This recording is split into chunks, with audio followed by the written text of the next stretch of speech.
Assalamualaikum warahmatullahi wabarakatuh. So, magandang araw sa lahat ng aking mga kapatid at mga kaibigan na mga Kristiyano. So, ate pong bibigyan ng komento yung nangyaring debate sa pagitan ni Brother Nightmare at Brother Norodin. So, ayon po sa ating kapatid, sa ating kaibigan na si Nightmare, na ang kanyang mga latag ay napakahinang mga hadith. Ito po ay tinatawag na da'if, o yung iba naman ay may nakalagay doon sa baba na lam tatamma dirasatihi. So, yang ibig sabihin ay hindi ito pinag-aralan ng mga scholar. Hindi ito katanggap-tanggap ng mga scholar ng mga Islam, ng mga Muslim. At ang da'if naman na kanyang ginagamit na hadith ay lubhang mahinang hadith. Hindi ito authentic na hadith, Yung kanyang mga pinagbabanggit na mga hadith, kagaya nung nakalagay sa hadith na iyon, na ang nakalagay sa hadith ay sabi daw ng Nabi sallallahu alaihi wasallam when he was fasting and kiss her, ayon kay kay narrated Aisha Ummul Mu'minin, the Prophet sallallahu alaihi wasallam used to kiss her and suck her tongue when he was fasting. So, pinaghahalikan daw ang Aisha radhiyallahu anha and suck her tongue. Kanya dawong sinipsip ang dila ng Aisha. At sa iba pang sinabi ng ating kapatid, ating kaibigan, na nakipagtalik. Talagang hinulog pa niya ito sa pakikipagtalik. So, kung ate pong hihimay-himayin o pag-iisipan ng mabuti, ay isa itong napakalaking pandaraya sapagkat ang binanggit dito ay isang halik lamang.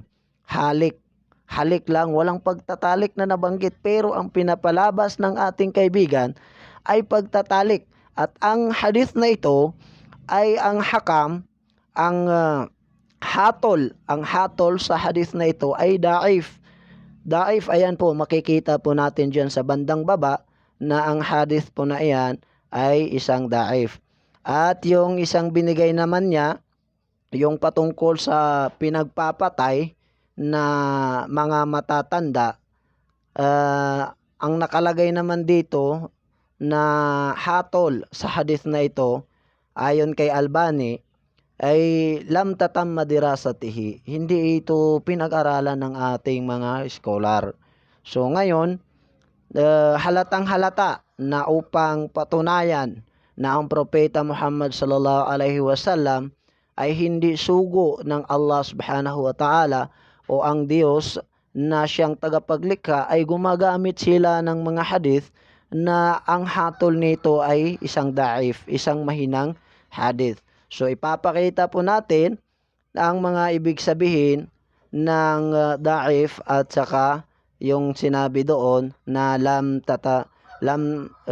tatamma dirasatihi. So, kaibigan na Nightmare, kung iyong mapapanood ang video na ito, naway matuto ka na sa pagbibigay ng mga hadith. Dapat sana ang hinahanap nating mga hadith ay yung tinatawag na hasan at tinatawag na sahih. So, ayon po, napakalinaw po na ang kanyang mga ginagamit na mga hadith ay hindi po katanggap-tanggap ng mga scholar ng Islam.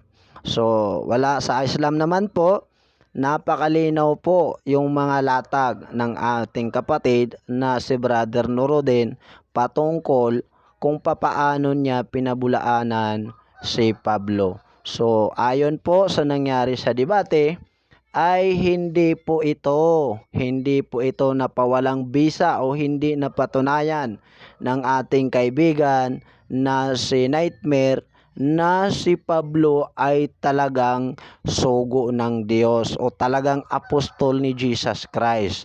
Sapagkat si Pablo ay nagkita lamang sila ayon sa Biblia, ayon sa kasulatan ni Pablo, na nakita daw niya si Jesus Christ sa kanyang panaginip.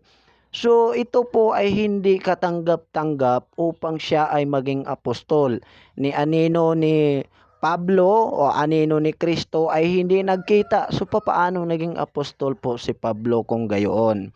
So mayroon pong 12 apostol si Jesus Christ. So dapat yun ang kanyang gagamitin ng mga talata upang patunayan na si Pablo ay sinang-ayunan o sinabi ng 12 apostol na yon na si Pablo ay siyang tunay na apostol ni Jesus Christ.